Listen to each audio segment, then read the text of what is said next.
July 4th, 2018. Houston, Texas. A city alight with celebration. Fireworks illuminated the night sky, their vibrant colors weaving a picture of unity and joy. Laughter echoed in the streets, music filled the air, and the spirit of freedom pulsed through the city. But away from the glowing festivities, in a desolate corner of Houston, a very different story was unfolding. A tale of survival against unimaginable cruelty. Jasmine Rivera's body lay against the unforgiving ground, her breath shallow, her strength fading. The metallic taste of blood lingered in her mouth, and dirt clung to her skin as she crawled inch by inch through the shadows. Every movement sent searing pain through her battered body, but she refused to stop. In the distance, the fireworks continued, their bursts of light and sound standing in stark contrast to the darkness she was fighting to escape. Her hands clawed at the dirt, her voice faint but resolute as she whispered, "This isn't how it ends." It wasn't a plea for help, it was a statement of defiance, a promise that her story would not end here, in silence and isolation. What could turn a night of celebration into such a nightmare? How does a moment of public triumph on a stage meant for confidence and talent become a catalyst for hatred and violence? And when faced with the unthinkable, where does someone like Jasmine find the strength to rise above and fight for her life? For the rest of Houston, the night carried on, a dazzling display of freedom and joy. But for Jasmine, it was a battle to reclaim her own freedom, a fight to survive what no one should ever endure. Her attackers thought they had silenced her. They believed they had crushed her spirit, but they underestimated her resolve, her fire, and her strength. As the city celebrated above, Jasmine pushed forward through the pain and despair toward survival, toward a future where her voice would be heard, and toward a story that would demand justice and inspire countless others. In the heart of Houston, there was Jasmine Rivera, a young woman with a magnetic energy that demanded attention. She was 22, bold, charismatic, and armed with a passion for freestyle rap that transcended the boundaries of the stage. Jasmine wasn't just another performer, she was a force. Every time she stepped into the spotlight, her words carved a space where she could be heard, respected, and above all, unstoppable. Her journey into rap wasn't easy. Her first battle was in the summer of 2016, in a dimly lit underground venue packed with skeptics who doubted a woman could command the mic. Her opponent, a local favorite, taunted her, calling her out with lines meant to dismiss her as a contender before she even began. But Jasmine stood tall. When her turn came, her sharp, rhythmic lines silenced the room. She didn't just win that battle, she shattered every preconceived notion they had about her. By the end, the same crowd that doubted her was on its feet, chanting her name. Jasmine's dreams reached far beyond applause. She believed in the transformative power of music. Her notebook, tattered at the edges and filled with carefully crafted verses, was her roadmap to change. A way to challenge stereotypes and inspire a generation of women to own their voices in a world that often sought to silence them. In every line she wrote, there was a reflection of her determination to stand for something bigger than herself. Her words weren't just for the stage, they were for her family and her best friend, Layla, who had been by her side through every triumph and challenge. Layla was more than a friend. She was Jasmine's anchor, always reminding her of her worth and cheering her on from the sidelines. On the morning of July 4th, 2018, it was Layla who gave Jasmine the final boost of confidence before her fateful performance. "You're not just good, Jas," she had said with a grin. "You're unstoppable." But in a world where confidence can inspire admiration, it can also provoke jealousy. Jasmine's rise to prominence didn't sit well with everyone.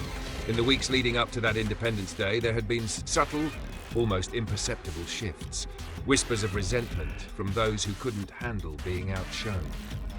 It was the kind of undercurrent Jasmine couldn't ignore but chose not to dwell on.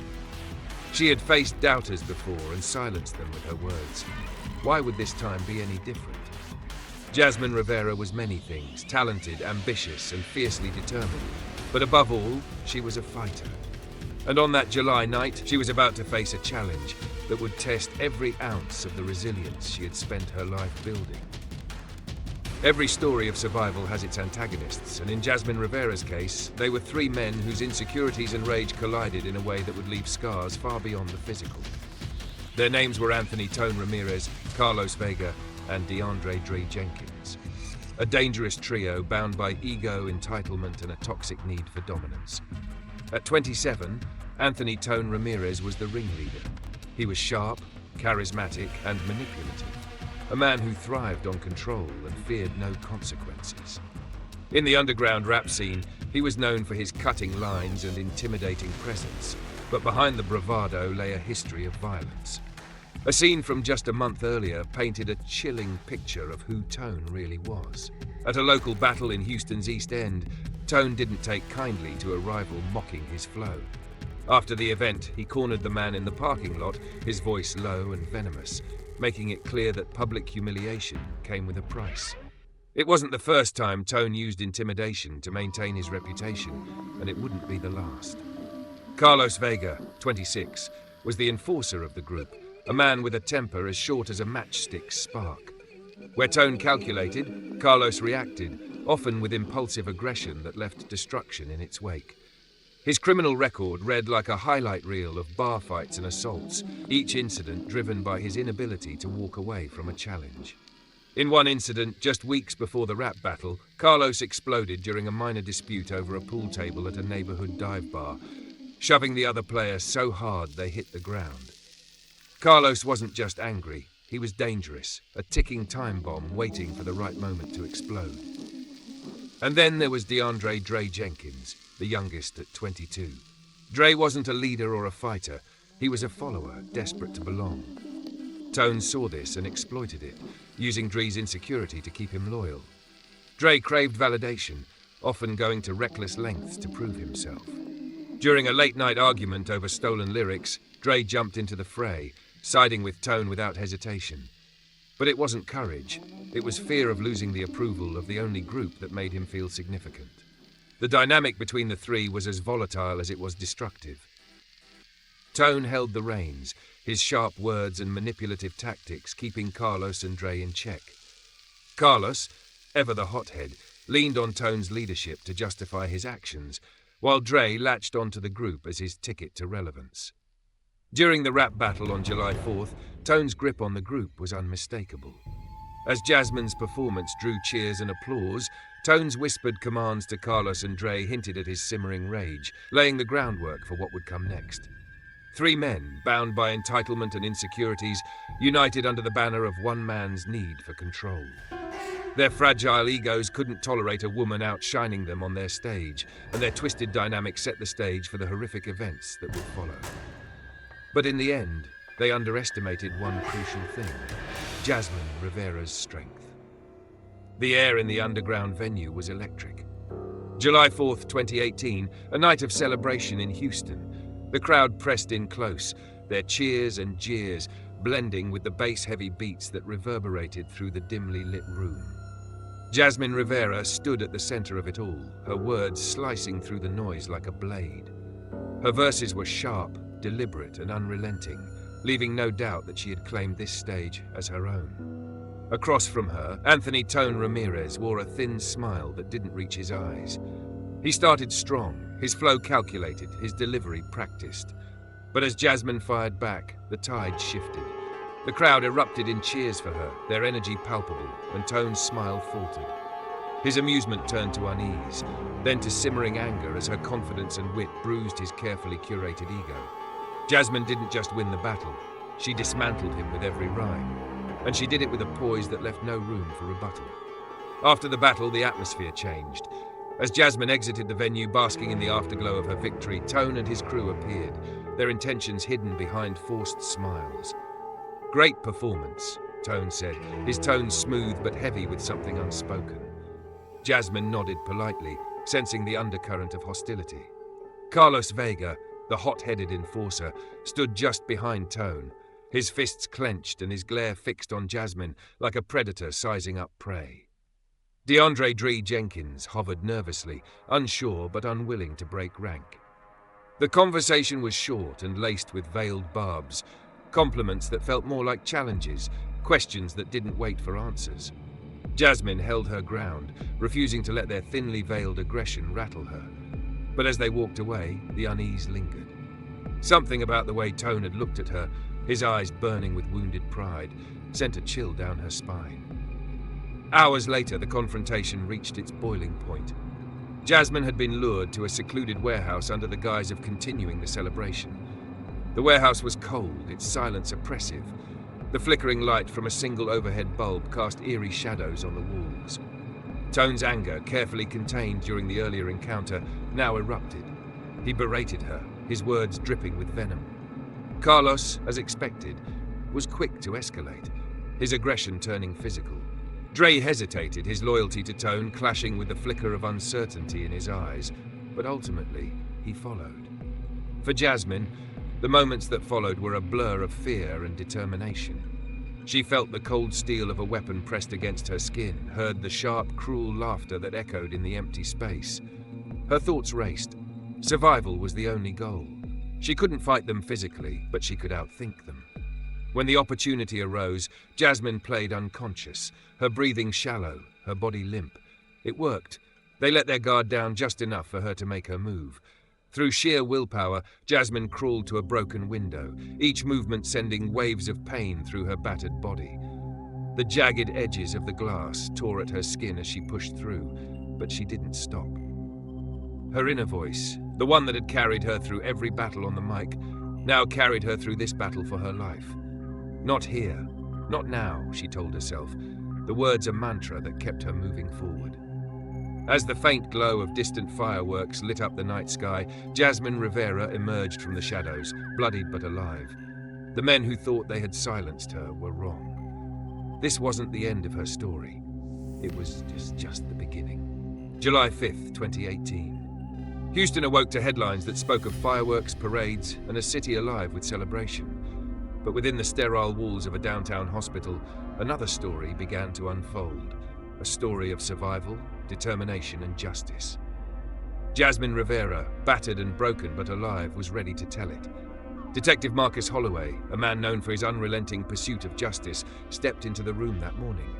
At 41, Marcus had built his reputation as a tireless advocate for survivors, driven by a personal loss that made every case deeply personal. He didn't see Jasmine as another file or statistic. He saw her as a fighter. "We're going to get them," he said, his voice steady, a promise as solid as the ground beneath him. "And we're going to make sure they can never hurt anyone else." From that moment, the investigation began in earnest. The scene at the warehouse became a focal point for forensic teams. Tire tracks were meticulously cast and photographed, each groove and tread pattern providing a roadmap to the attackers. Jasmine's clothing, torn and bloodied, became a repository of evidence. Tiny fragments of DNA, skin cells, hair and fibers held the keys to unraveling the identities of the men responsible. Among the most critical discoveries were bullet casings found scattered near the warehouse door. Ballistics testing quickly linked them to a weapon tied to Anthony Tone Ramirez, a connection that strengthened the case and painted a clearer picture of the events that night. Piece by piece, the evidence told a story, one of planning, violence, and an unshakable sense of entitlement. But evidence alone wasn't enough. Witnesses, though present at the rap battle, were hesitant to come forward. Fear cast a long shadow over the investigation. Detective Holloway knew this challenge all too well. He worked tirelessly, meeting witnesses in safe, neutral locations, assuring them of their protection. Slowly, the walls of silence began to crack. A key witness, a fellow performer who had overheard Tone's heated exchange with Jasmine, offered vital information. They described the venom in his voice, the way he had muttered, "She'll regret this," before storming out of the venue with Carlos and Dre in tow.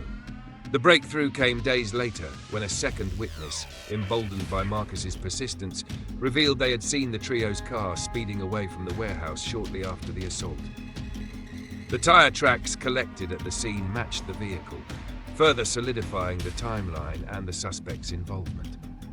Detective Holloway and his team worked around the clock, piecing together every shred of evidence, every fragment of the story. For Marcus, this wasn't just another case. It was a battle for justice.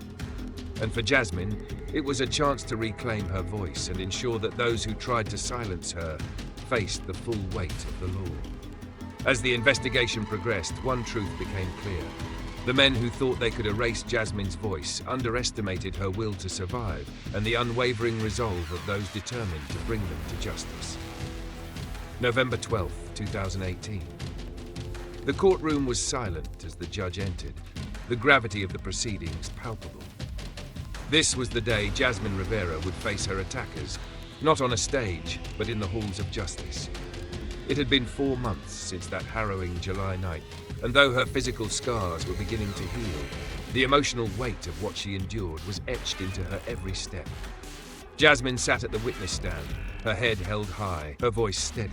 She was not there to be silenced or diminished. She was there to speak her truth. "They tried to silence me, but I'm still here," she said, her words resonating with every person in the room. Her testimony was a masterclass in courage.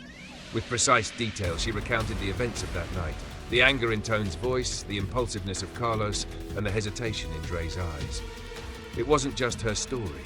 It was evidence, unshakable and undeniable. The prosecution, led by Assistant District Attorney Angela Moreno, presented their case with methodical precision. They displayed the tire tracks from the warehouse, the DNA found on Jasmine's clothing, and the ballistics evidence linking the gun to Anthony Ramirez. Witnesses, once hesitant to come forward, now testified with clarity, corroborating Jasmine's account. Each piece of evidence fit together like a puzzle, painting a damning picture of the defendant's guilt. But the defense wasn't without its efforts. The defense attorneys for Tone, Carlos, and Dre attempted to shift blame, to poke holes in the prosecution's case. They argued consent, misunderstanding, and even desperation, but their arguments grew weaker with each passing day. Jasmine's unwavering testimony, paired with the irrefutable forensic evidence, left no room for doubt. As the trial neared its conclusion, the tension in the courtroom reached its peak. The defendants sat at their table, Tone stoic but fidgeting, Carlos visibly angry, and Dre looking downward, avoiding Jasmine's gaze. On November 28, 2018, after days of deliberation, the jury returned with their verdict, guilty on all counts for Anthony Tone, Ramirez, and Carlos Vega, who each received life sentences. For DeAndre Dre Jenkins, a reduced sentence of 20 years was handed down, reflecting his eventual cooperation with law enforcement. As the sentences were read, the courtroom held its breath. Jasmine remained composed, her quiet strength filling the space.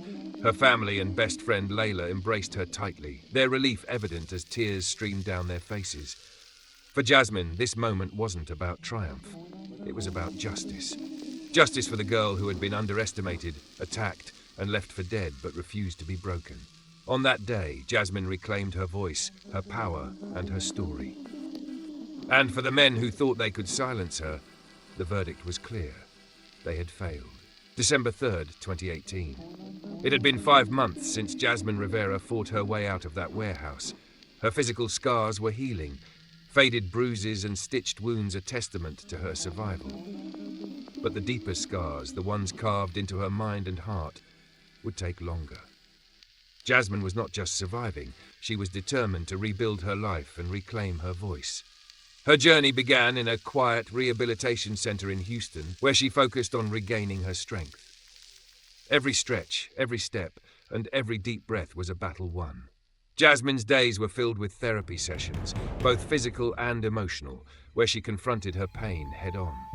She refused to let the events of July 4th define her. "They took so much from me," she told her counselor one day, "but they won't take my future."